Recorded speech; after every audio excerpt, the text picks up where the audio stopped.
Joy Hind, welcome back to the big guide. SSC জিডির যে আমরা কমনযোগ্য যে বিভিন্ন ধরনের কোশ্চেন ম্যাথের উপর নিয়ে আসছিলাম, তার পার্ট 1 পার্ট 2 আপলোড করে দিয়েছে। পার্ট 2 আপলোড হয়েছে অনেক কয়েকদিন হয়ে গেল, তো সময়ের অভাবে আমি পার্ট 3 নিয়ে আসতে পারছিলাম না। তো যাই হোক, এখন অনেকটাই ফ্রি আছি, তো আশা করি তো পরপর বিভিন্ন টপিকের উপর আমরা ভিডিওগুলি নিয়ে আসার চেষ্টা করব। চলো কথা না বাড়িয়ে শুরু করা যাক। দেখো, ফার্স্ট কোশ্চেন, তোমাদের প্রত্যেকটা সেটেই এবং প্রত্যেক বছরেই একটা করে কোশ্চেন থাকেই। তো -9 -60 ডিভাইডেড বাই -50। দেখো, তাহলে এই ভাগের কাজ আগে হয়, তার মানে এই জায়গার কাজটা আগে করতে হবে। তাহলে 60, অর্থাৎ যদি এটাকে ভাগ করি তাহলে মাইনাস মাইনাস কী হয়ে যাবে, ফিনিশ হয়ে যাবে। আর 60কে করলে হচ্ছে 4। আচ্ছা, তারপর এইখানেই 7 2 14, অর্থাৎ এইখানে -14 আসলে -14 এবং +14 হয়ে যাবে -40। আবার এইখানে 4-এর আগে কত ছিল, মাইনাস ছিল, আর এইখানে হচ্ছে আমাদের -9। তাহলে টোটাল কত আসলো, 9 4 13, 13 আর 14 হচ্ছে -27। তাহলে ফার্স্ট কোশ্চেনের অ্যান্সার হয়ে গেল -27। অ্যান্সার কত হলো, -27। খুবই ইজি, তোমরা আলাদাভাবে লেখার কোনো প্রয়োজন নেই, যেটা তোমাদের দেওয়া থাকবে সেখানেই তোমরা পরপর দাগ দিয়ে করে ফেলতে পারবে বা মুখে মুখে হিসাব করার চেষ্টা করবে। দেখো, মোহন মোহাম্মদ আশিসের গড় ওজন 46 কেজি। যদি মোহন মোহাম্মদ দুজনের পর দুজন করে দেওয়া আছে, মোহাম্মদ আশিসের গড় ওজন 46 কেজি হয়, তাহলে আমরা কি জানি, গড় দেখো বলা আছে কত না 46 কেজি। তাহলে গড় থেকে আমরা সমষ্টি কী করে বের করি, অর্থাৎ যতজনের গড় দেওয়া থাকবে তাকে আমরা গড় দিয়ে কী করব না মাল্টিপ্লাই করব বা গুণ করব। দেখো, এবার মোহনকে আমি এমও দিয়ে লিখলাম, আর মোহাম্মদকে এম এবং আশিসকে এ, এই তিনজনের তাহলে মোট ওজন কত হবে, মোট ওজন আসবে আমার 3 6 18, 3 4 12 1 138 কেজি আসবে। এবার দেখো, বলা আছে যে মোহন ও মোহাম্মদ, তাহলে মোহন প্লাস কি মোহাম্মদ, এই দুজনের ওজন কত আসবে 39। যেহেতু দুজন বলা আছে আমরা 2 দিয়ে ইন্টু করব, তাহলে আসছে 78 কেজি। আবার মোহাম্মদ ও আশিস, মোহাম্মদ প্লাস কি আশিস, দুজন বলা আছে, তাহলে 47 ইন্টু কত করব আমরা 2, তাহলে 94। এবার এইখান থেকে ক্যালকুলেশন করে আমরা কি করতে পারি, মোহাম্মদের, আমাদের কাদের ওজন বের করতে বলেছি, মোহাম্মদের ওজন। দেখো, মোহাম্মদের ওজন আমি যদি এই দুটোকে, অর্থাৎ এটা যদি 1 নম্বর এবং এটাকে 2 এবং এটাকে 3 ধরি, তাহলে 2 এবং 3 যদি যোগ করে দিই, 2 + 3 যদি করি, অর্থাৎ 2 নম্বর সমীকরণ এবং 3 নম্বর সমীকরণ যদি যোগ করে দিই, দেখো কি আসবে, মোহাম্মদ একটা প্লাস কি আসবে, তোমাদের মোহন দুটো, মোহাম্মদ কটা আসবে 2টো, এবং প্লাস হচ্ছে আশিস, এর ওজন হবে কত না 8 4 12 আর 7 9 16 1 17, অর্থাৎ 172 কেজি বা 172 কেজি ওজন আসলো। এবার এইখান থেকে আমি যদি এটাকে বিয়োগ করে দিই, অর্থাৎ প্রথম সমীকরণটাকে বিয়োগ করে দিই, তাহলে দেখো আমাদের মোহন, আমি নিচেই লিখে যাচ্ছি পরপর, তাহলে মোহন প্লাস কি মোহাম্মদ প্লাস কি তোমাদের আশিস ইকুয়াল হচ্ছে 138। অর্থাৎ মোহন আমাদের এইখানে মাইনাস করলে এটা মাইনাস হবে, এটা মাইনাস হবে, এখানেও মাইনাস, এইখানেও মাইনাস, তাহলে মোহাম্মদ কাটা, মোহন কাটা যাচ্ছে, তাহলে মোহাম্মদের 2m থেকে 1 m, অর্থাৎ একজন মোহাম্মদ থাকবে, আশিসের ওজনটাও কাটা যাবে, তাহলে বিয়োগ করলে আমাদের কত আসবে 4, আমাদের 3, অর্থাৎ 34 কেজি চলে আসবে আমাদের কার ওজন না মোহাম্মদের ওজন চলে আসবে 34 কেজি। নেক্সট কোশ্চেন, একটি পণ্যের মুদ্রিত মূল্য বলা আছে কত 950, এটি 20% ছাড়ে বিক্রি করা হয়। ছাড় মানে ডিসকাউন্ট, অর্থাৎ 100 টাকার জায়গায় যদি 20% ছাড় দেওয়া হয়, মানে 80 টাকায় বিক্রি করা হয়েছে। এর ফলে বিক্রয় মূল্য তার ক্রয় মূল্যের কত গুণ হয়েছে 2.5 গুণ। তাহলে পণ্যটির ক্রয় মূল্য কত, দেখো, তাহলে পণ্যের মুদ্রিত মূল্য আমাদের 950, 950। এবার এর বিক্রয় মূল্য অর্থাৎ সেলিং প্রাইস তাহলে কি আসবে, সেলিং প্রাইস আসবে, আমি বলতে পারি যে সেলিং প্রাইস আসবে কি 20% ছাড়ে, তার মানে এর কত পার্সেন্ট, না 80%। তাহলে সেলিং প্রাইসটা হয়ে গেল আমাদের পার্সেন্টেজের জন্য দুটো জিরো কাটা যাবে, নিচে 100 আসলে আমাদের দুটো জিরো কাটা যায়। তাহলে 5 8 40, 8 9 72, 72 আর 4 76, অর্থাৎ 760 টাকা। এটা কার সমান? এটা হচ্ছে ক্রয় মূল্যের 2.5 গুণ। তাহলে এই 760 লিখতে পারি আমরা কি, ক্রয় মূল্য কত আমার, এক্স ধরলাম, তাহলে এর কত গুণ, 2.5।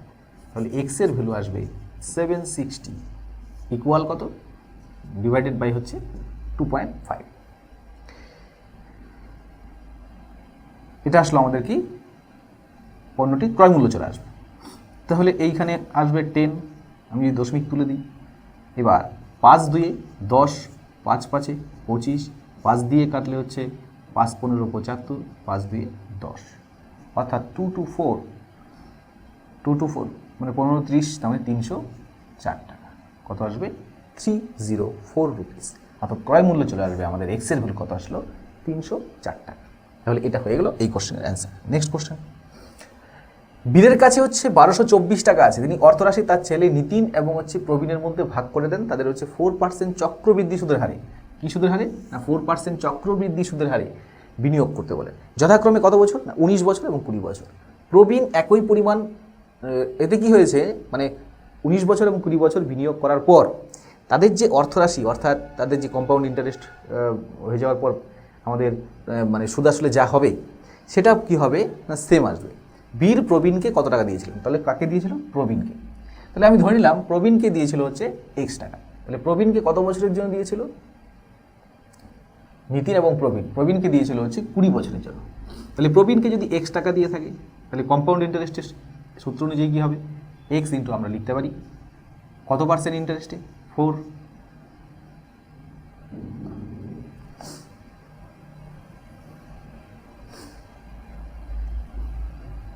কম্পাউন্ড ইন্টারেস্ট যে এক্স ইন্টু কত হবে, 104 ডিভাইডেড বাই কত, 100 টু দি পাওয়ার কত আসবে আমাদের, 20, যেহেতু 20 বছরের জন্য।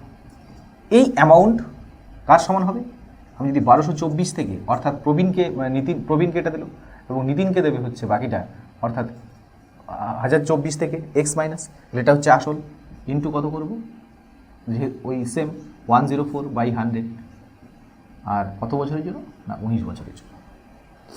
আচ্ছা, তাহলে এইখানে কাটলে হচ্ছে তো আমাদের আসবে হচ্ছে 26 আর এইখানে 25, এইখানেও সেম 26 বাই 25। আচ্ছা, এখানে দেখো 26/25, 20 আছে, অর্থাৎ এই দুটো 26/25, এখানে 19 বার আছে, তাহলে কেটে গিয়ে কবার থাকবে, একবার থাকবে, অর্থাৎ এক্স ইন্টু আমাদের 26/25 ইকুয়াল কত আসবে, 1224 মাইনাস হচ্ছে এক্স, এটা 1 চলে আসলো। তাহলে 26x এটা গুণ করলে -25x হবে, এই 25 এর সাথে যদি গুণ করি। আচ্ছা, তাহলে -25x এই পাশে চলে আসলো, প্লাস হয়ে যাবে 25x ইকুয়াল হচ্ছে 1224 ইন্টু হচ্ছে 25। এবার আসলো আমাদের 51x ইকুয়াল হচ্ছে 1224 ইন্টু হচ্ছে 25। আচ্ছা, তাহলে 4 2 6, 6 3 হচ্ছে 9, তার মানে হচ্ছে 3 17 51 করলাম, 3 দিয়ে কাটলাম, 3 4 12, 0 3 8 24, 17 দিয়ে কাটলাম, 17 দিয়ে 34, থাকলো হচ্ছে কত, না 68, 4 17 হচ্ছে 68, অর্থাৎ 24 25, 24 25 গুণ করলে হচ্ছে আমাদের 4 6 24, তার মানে 600, অর্থাৎ 600 রুপিস প্রবীণকে দেওয়া হয়েছিল। কত টাকা, না প্রবীণকে দেওয়া হয়েছিল 600 রুপিস বা 600 টাকা। যদি প্রবীণকে 600 টাকা দেওয়া হয়, বাকি টাকাটা অর্থাৎ 1224 থেকে অর্থাৎ কী হতে হবে 624, এই 624 টাকাটা হচ্ছে নিতিনকে দেওয়া হয়েছিল, এবং তাদের যদি কত বছরের জন্য, 19 বছর এবং 20 বছরের জন্য বিনিয়োগ করা হয়, তাহলে অর্থরাশিটা কী হবে, না সেম অ্যামাউন্টে গিয়ে দাঁড়াবে। চলো নেক্সট কোশ্চেন, এটা কি বলেছে, চতুর্থ সমানুপাতি। চতুর্থ সমানুপাতি কী হয় প্রত্যেকেই জানো, তাহলে কী লিখবো আমরা, প্রথম সমানুপাতি ডিভাইডেড বাই দ্বিতীয় সমানুপাতি, তৃতীয় বাই কত হবে, আর চতুর্থ বলা আছে 324। তাহলে এ এর ভ্যালু বের করতে বলেছে,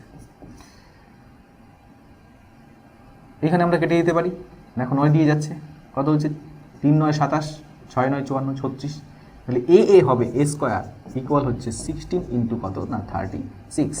তাহলে এ ইকুয়াল টু রুট ইকুয়াল হচ্ছে √, এটা আসবে। তাহলে এর ভ্যালু কত আসবে 4, এইখান থেকে চলে আসবে 4 4 16, এইখানে আমাদের 6 6 36 অর্থাৎ 4 6 24, 24 হয়ে যাবে এই কোশ্চেনের অ্যান্সার। অর্থাৎ 24 কি চলে আসলো, যেহেতু আমাদের এর ভ্যালু, তাহলে এর ভ্যালু হচ্ছে 24। নেক্সট, একটি ভগ্নাংশের লব 40% বৃদ্ধি পায় এবং হর 20% হ্রাস পায়। তাহলে আমাদের লব হর হ্রাস পায়, তাহলে নতুন ভগ্নাংশটি পুরনো ভগ্নাংশের কত অংশ?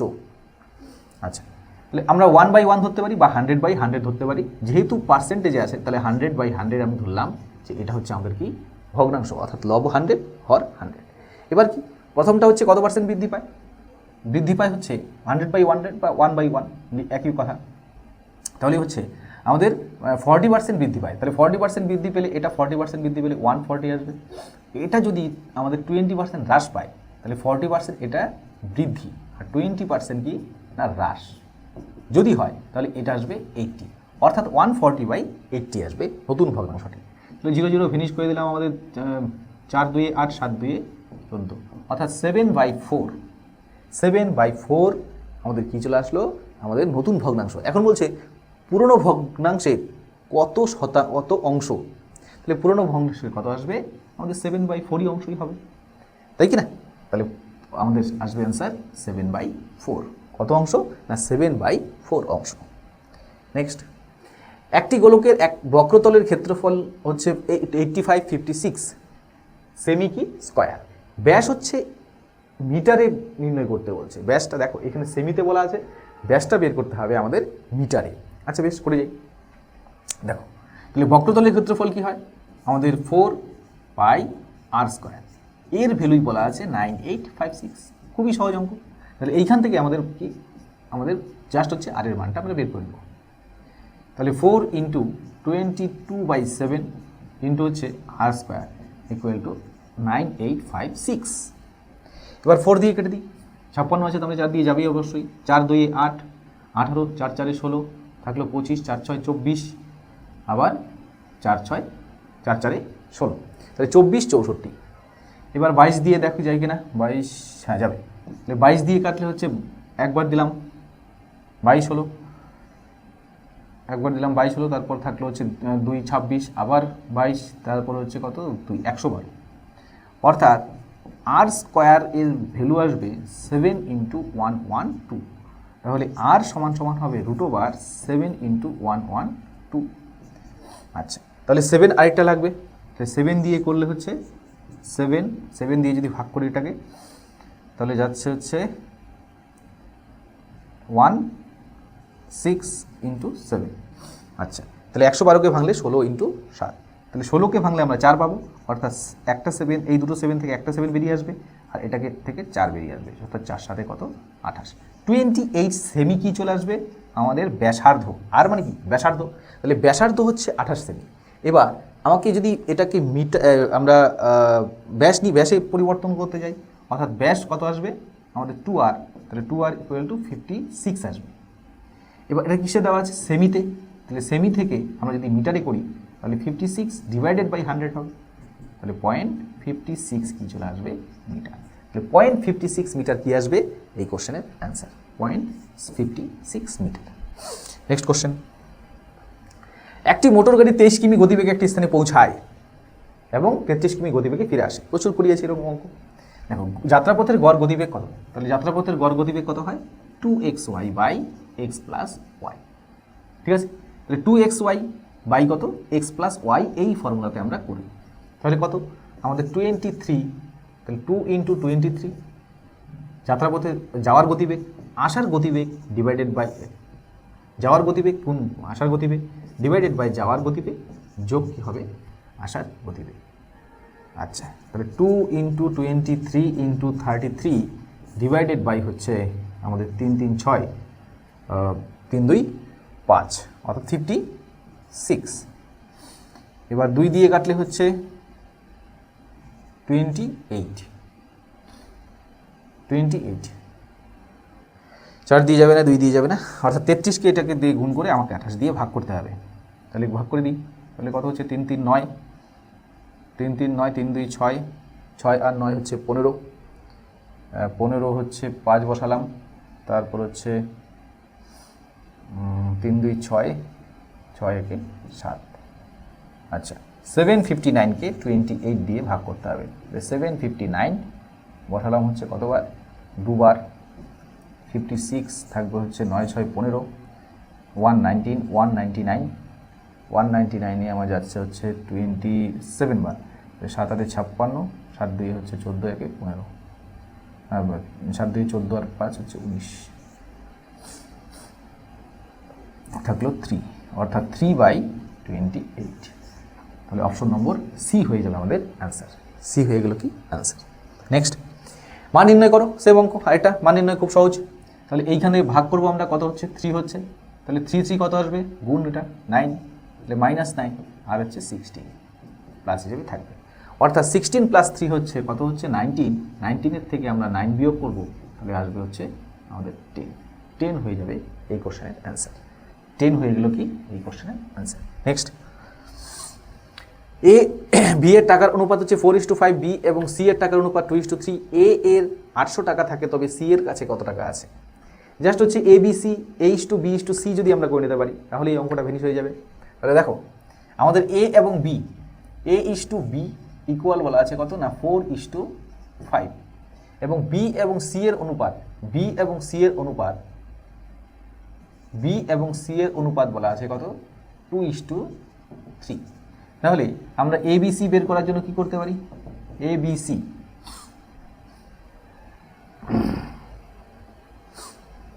ABC বের করার জন্য, অর্থাৎ আমি যদি এই ফর্মুলাতে করি, অর্থাৎ 4:5, এক্ষেত্রে কত আসলে 2:3, আমরা বসাবো এখানে 5, এখানে বসাবো 2, তাহলে 4 2 8, 5 2 10, এখানে 3 5 15।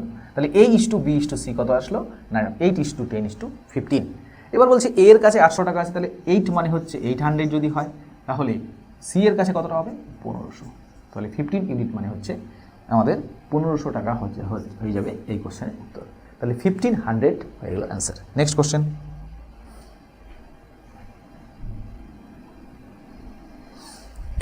বার্ষিক 5% হারে 2 বছরের জন্য একটি মূলধন থেকে প্রাপ্ত সরল সুদ। দেখো সরল সুদ খুব সহজ, আমাদের সিম্পল ইন্টারেস্ট ইকুয়াল কি লিখতে আমরা লিখে I =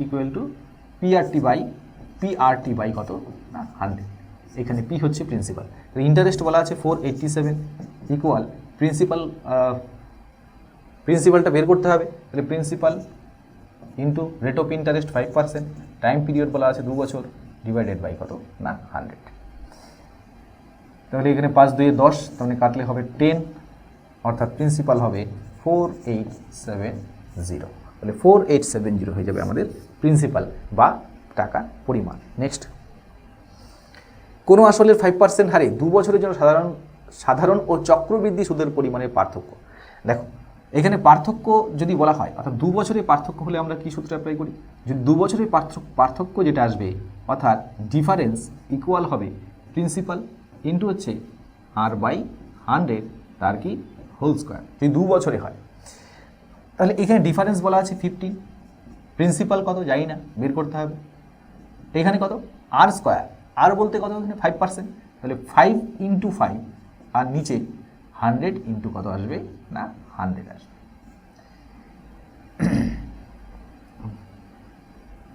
কেটে দিই, 5 20 100, এইখানে কাটলে 5 20 100, 2 2 4, অর্থাৎ 4 15 কত 7, অর্থাৎ 6000 টাকা হয়ে যাবে এই কোশ্চেনের উত্তর। অর্থাৎ প্রিন্সিপালটা কত ছিল আমাদের 6000 টাকা। নেক্সট, প্রতি 100টির দাম হচ্ছে 1210 টাকা, ওই দামে 100টি পেয়ারা কেনা হয়েছিল এবং 965 টাকা লাভে বিক্রি করা হয়েছিল। তাহলে প্রতি ডজন পেয়ারার বিক্রয় মূল্য বের করতে বলছে। প্রতি ডজন মানে কি 12টি, অর্থাৎ 1 ডজন কত হয় না 12টি। এবার 100টি পেয়ারা বিক্রি করা হয়েছিল কত টাকাতে, দেখো আমি কিনেছি 1210 টাকায়, তার সাথে লাভ করেছি হচ্ছে কত 965, অর্থাৎ সেলিং প্রাইস কি হয়, সেলিং প্রাইস হচ্ছে আমাদের সেলিং প্রাইস সমান কি হবে, অর্থাৎ কস্ট প্রাইসের সাথে আমরা প্রফিট যেটা হয়েছে সেটাই যোগ করতেই হয়ে গেল। তাহলে কস্ট প্রাইস হচ্ছে 1210 এবং প্রফিট হচ্ছে কত 965, তাহলে যোগ করলে কত আসছে যে কি আমাদের সেলিং প্রাইসটা হয়ে যাবে 5725 21, অর্থাৎ 2175 টাকা।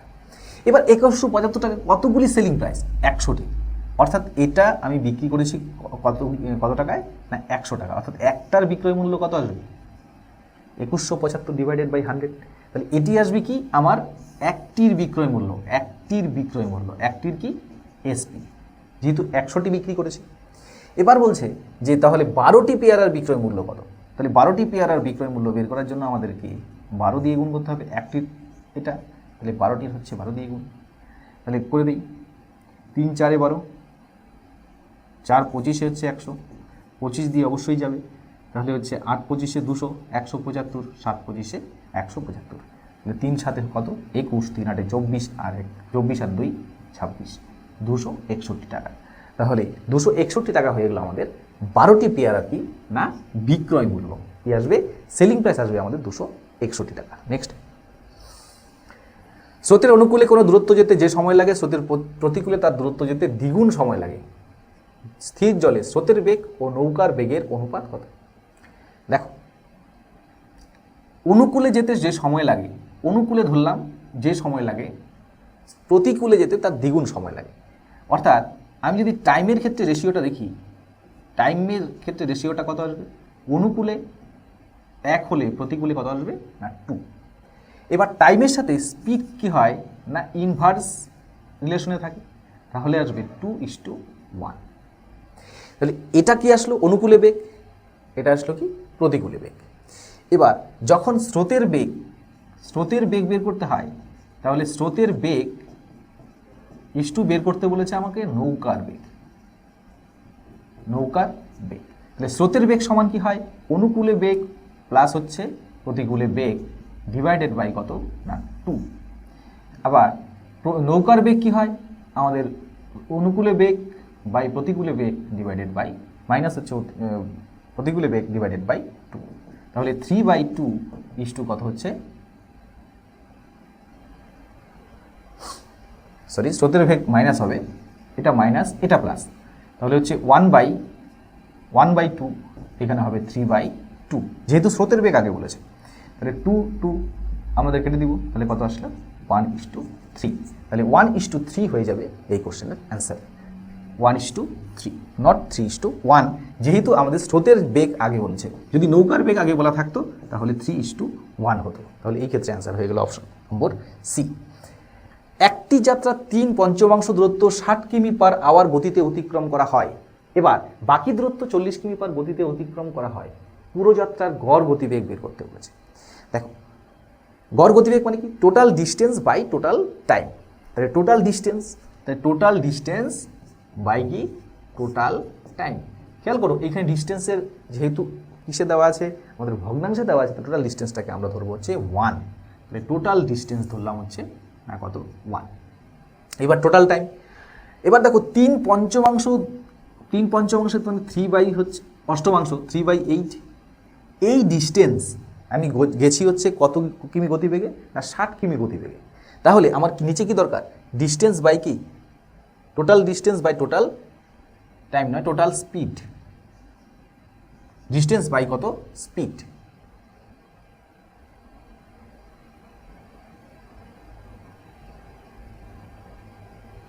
সরি,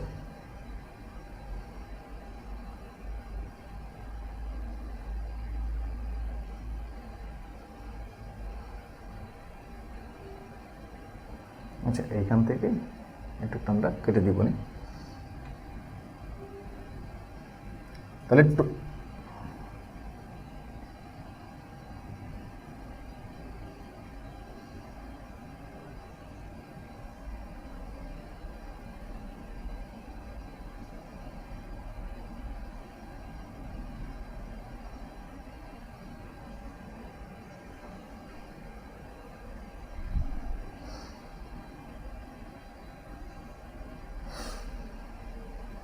দেখো, একটি যাত্রার 3/8 দূরত্ব 60 কিমি/আওয়ার গতিবেগে অতিক্রম করা হয় এবং বাকি দূরত্ব 40 কিমি/আওয়ার গতিবেগে অতিক্রম করা হয়। পুরো যাত্রার গড় গতিবেগ বের করতে বলেছে এবং গড় গতিবেগটা কী হবে? নিকটতম পূর্ণ সংখ্যার আসন্ন মান, অর্থাৎ দশমিক থাকলে আমাকে দশমিকের পরের অংশটা কী করতে হবে না অ্যাভয়েড করতে হবে। ঠিক আছে, তাহলে আমাদের টোটাল গড় গতিবেগ কী হয়? টোটাল ডিস্টেন্স বাই কি? Total time. অর্থাৎ টোটাল ডিস্টেন্স কত? টোটাল ডিস্টেন্সকে আমরা কি করব? টোটাল টাইম দিয়ে ভাগ করব। যেহেতু এই ক্ষেত্রে ভগ্নাংশ হিসাবটা বলা আছে, তার জন্য আমার টোটাল ডিস্টেন্সটাকে আমরা কত ধরলাম? 1। এবার টোটাল টাইম কত? প্রথম ডিস্টেন্স অর্থাৎ 3/8 অংশ, এই ডিস্টেন্সটা গেছে হচ্ছে 60 কিমি পার আওয়ার গতিবেগে। এবার দ্বিতীয় দূরত্ব অর্থাৎ বাকি রইল হচ্ছে 5/8, 3/8, 8 ভাগের মধ্যে 3 ভাগ রাস্তা চলে গেল, তাহলে 8 ভাগের মধ্যে 5 ভাগ বাকি আছে। এই ডিস্টেন্স গেছে হচ্ছে 40 কিমি পার আওয়ার গতিবেগে। তাহলে 40 দিয়ে যদি আমরা এই ডিস্টেন্সটাকে ভাগ করি তাহলে টাইম পাবো। তাহলে এবার 5 8 40, 3 20 কত? 60। অর্থাৎ 1 বাই, আমাদের এই ক্ষেত্রে আসবে 1/160 প্লাস হচ্ছে 8 8 64। এবার লসাগু করে দিই। তাহলে লসাগু করলে আসবে হচ্ছে 1, এইখানে 64, 160 ইন্টু হচ্ছে 64 আর 64, আর এখানে আসবে 160। তাহলে এইখান থেকে আমরা এদিকে লিখছি হিসাবটাকে। তাহলে আমাদের 160 উপরে উঠে যাবে, যেহেতু এটা 1 বাই আছে, তাহলে 160 ইন্টু হচ্ছে 64, নিচে হচ্ছে 4 6 6 12, তখন 224। হ্যাঁ 224।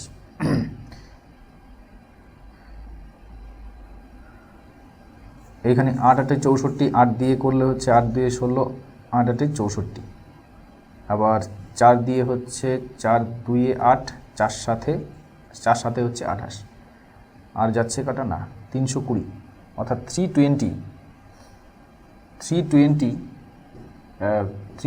ডিভাইডেড বাই 7 যদি ভাগ করি তাহলে 4 7 28, 4 7 28 থাকবে 4, 4 7 28, 4 থাকলো 40, 5 7 35, 5 7 কত আসছে? 35।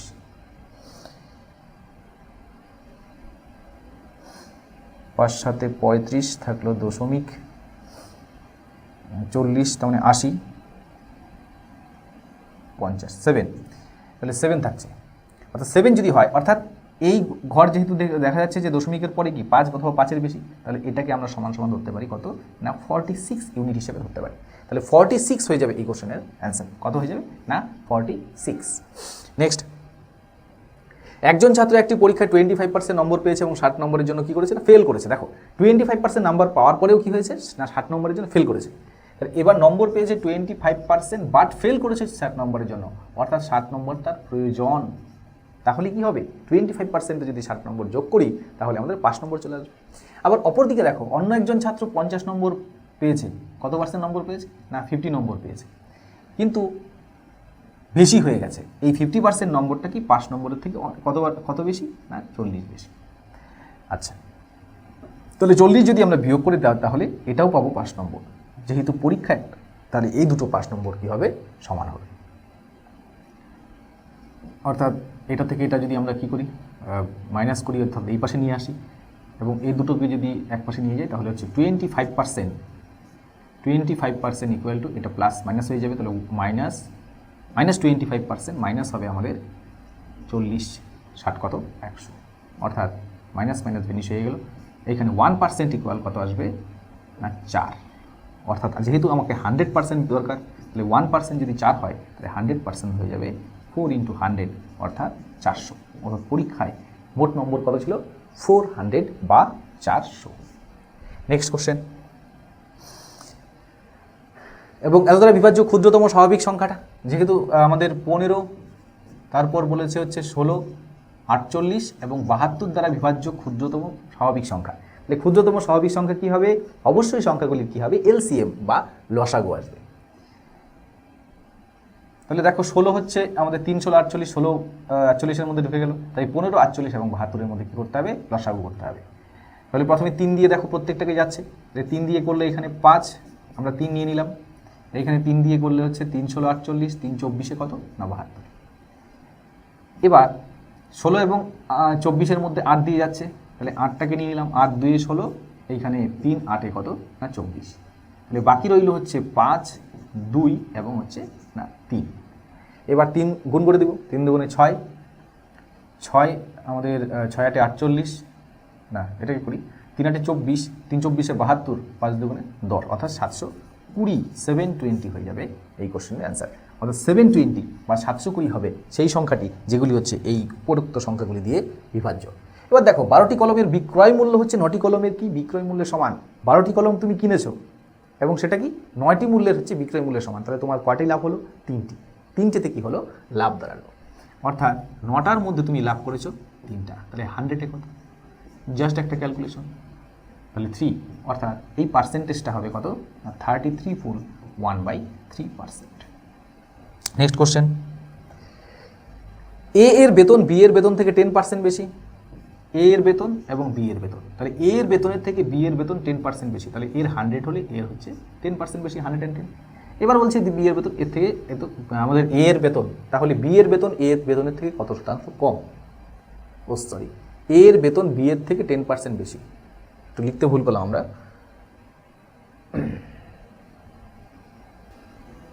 এর বি এর বেতন 100 হলে এ এর বেতন কত? 110। 110 কত আসবে? না 10 আসবে, 110 হয়ে যাবে হচ্ছে আমাদের এ এর বেতন। এবার আমাকে বলেছে যে এই এ এর বেতন থেকে বি এর বেতন কত কম, অর্থাৎ এইখান থেকে তো কত কম? না 10 কম। কমের পরিমাণটা কত? না 10। তাহলে যদি 10 হয় তাহলে 100 110-এ হচ্ছে কত কম? 10 কম, তাহলে 100-এ কত কম? জাস্ট 0 0 কেটে দাও, তাহলে 100/11, তাহলে হচ্ছে 9 সমস্ত কত আসবে? 1/11%। এটা হয়ে যাবে আমাদের অ্যান্সার। নেক্সট কোশ্চেন, একটি জেলার জনসংখ্যা হচ্ছে 33,000। দেখো একটি জেলার জনসংখ্যা হচ্ছে 3,35,000 জনসংখ্যা, এটা টোটাল জনসংখ্যাটা দেওয়া আছে, যার মধ্যে পুরুষ জনসংখ্যা দেওয়া আছে, তাহলে বাকিটা আমরা বিয়োগ করলে মহিলা জনসংখ্যা পাবো।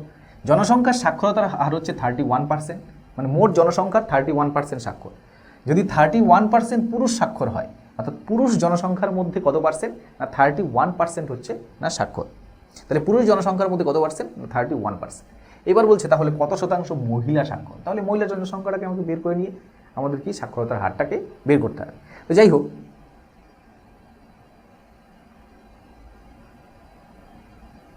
মহিলার স্বাক্ষর। আচ্ছা দেখো এসএসসি জিডিতে কিছু কিছু ম্যাথ, যেমন কম্পাউন্ড ইন্টারেস্টে, তারপর তোমাদের প্রফিট অ্যান্ড লসে, টাইম অ্যান্ড ডিস্টেন্সে, এবং হচ্ছে এই পার্সেন্টেজের অঙ্কের ক্ষেত্রে, কিছু কিছু অঙ্কের ক্ষেত্রে তোমাদের কি থাকে? একটু লেন্দি ডাটা দেওয়া থাকে এবং হিসাবগুলি কি হয়? ক্যালকুলেটিভ হয়। তাহলে আমরা কি করব? সেই ক্যালকুলেশনগুলি প্রসেস অনুযায়ী যাব। একটু ক্যালকুলেশন বেশি হচ্ছে দেখে ঘাবড়ে যাবে না যে এত বড় বড় গুণ করতে হচ্ছে, তার মানে অঙ্কটা হয়তো ঠিক প্রসেসে হচ্ছে না, আমাদের কী হয়ে যাচ্ছে? না ভুল হচ্ছে। তা সেরকম হওয়ার কোনো কারণ নেই। চলো শুরু করি। তাহলে আমাদের এই স্বাক্ষর, আগে মোট স্বাক্ষরটা বের করে নিই। তাহলে মোট স্বাক্ষর হচ্ছে কত? 31%। তাহলে এই 31% স্বাক্ষর কততে? না 335,000, এতে কত? 31% হচ্ছে আমাদের কি? না স্বাক্ষর। তাহলে আমরা স্বাক্ষরের এই টোটাল জনসংখ্যাটা বের করে নিই যে অ্যাকচুয়ালি কতজন আমাদের স্বাক্ষর, কতজন স্বাক্ষর সেটা আগে বের করে নিই। দেখো তাহলে পার্সেন্টেজ করতে হলে আমাদের এই দুটো শূন্য আমরা কেটে দিতে পারি। তাহলে 31 দিয়ে আমাদের 3350-কে কী করতে হবে? না গুণ করতে হবে। তাহলে করছি, গুণ করে দিই। তাহলে আমাদের আসবে হচ্ছে 5, তারপর 8, 3, 0, 1, শেষে একটা 0 থাকবে। অর্থাৎ এতজন কি পাওয়া গেল? আমাদের এতজন হচ্ছে আমাদের স্বাক্ষর। যেহেতু টোটাল শিক্ষিত কত বলছে? 31%, তাহলে 31% স্বাক্ষর চলে আসলো। এবার যদি পুরুষ জনসংখ্যার কত স্বাক্ষর? 31%, তাহলে পুরুষ স্বাক্ষর। এবার দেখো পুরুষ স্বাক্ষর হচ্ছে আমাদের 31%, কিন্তু কত জনসংখ্যা? আমাদের আসবে 2,14,000 জনসংখ্যার কত? 31%। তাহলে এটা আসবে কি? না পুরুষ স্বাক্ষর। কি আসবে? পুরুষ স্বাক্ষর। তাহলে গুণ আমরা এই একই রকমভাবে দুটো শূন্য কাটা গেল, মানে শেষে একটা 0 থাকবে। 4, 3, 3, 6 এটা আসবে। তাহলে কত আসবে? 66,340 এটা আসবে আমাদের কি? এই জায়গায় সাক্ষরতার হার এত জন। 4, 3, 6, 6। আচ্ছা পুরুষ স্বাক্ষর চলে আসলো। এবার তাহলে শিক্ষিত মহিলার জনসংখ্যাটা কত? শিক্ষিত মহিলা কত? শিক্ষিত মহিলা আমরা বের করে নিই যে কত শিক্ষিত মহিলা। বা স্বাক্ষর মহিলা।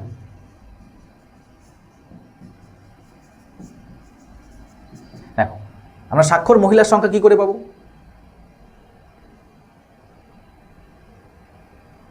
যেহেতু এই জনসংখ্যার মধ্যে এই টোটাল স্বাক্ষর হচ্ছে এতজন, পুরুষ স্বাক্ষর হচ্ছে এতজন, তাহলে স্বাক্ষর মহিলা আসবে আমাদের বিয়োগ করতে হবে। তাহলে কত না, এই ক্ষেত্রে 1, এই ক্ষেত্রে হচ্ছে আমাদের 5, 5 3 8, 6 7 13, তার মানে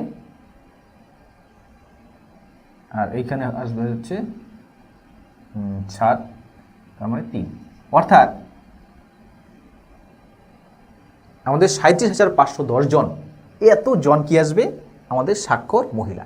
এবার আমাদের মোট মহিলা কত?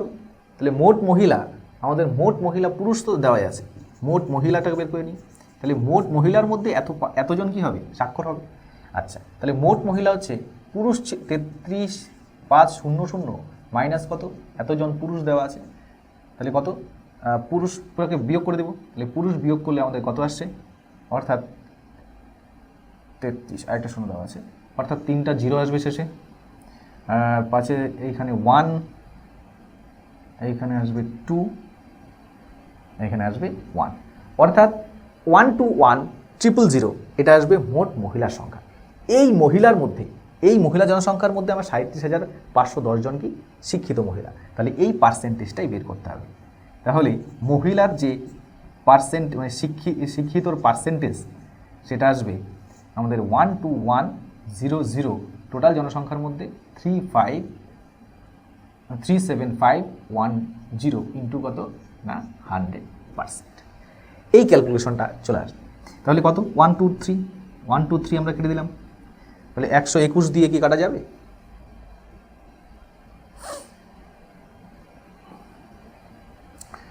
121 মানে 4,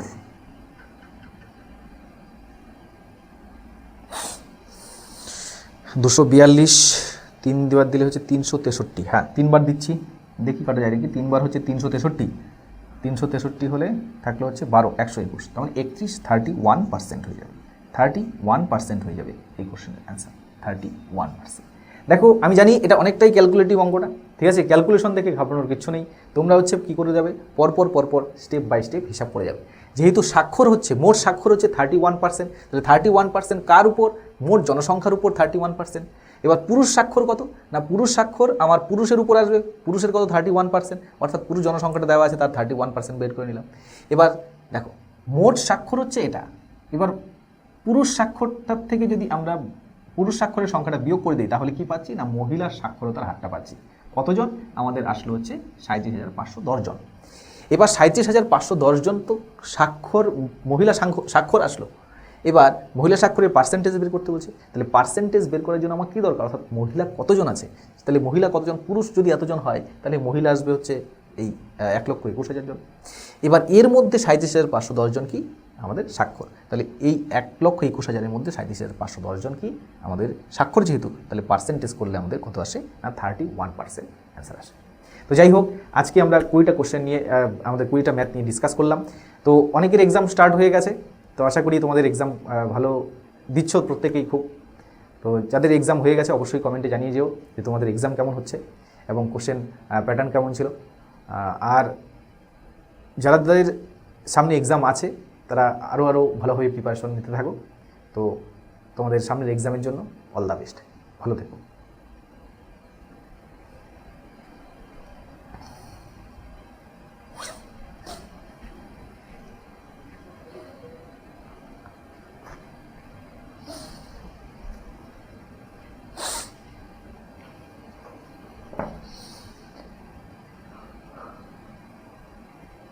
और इस दिल में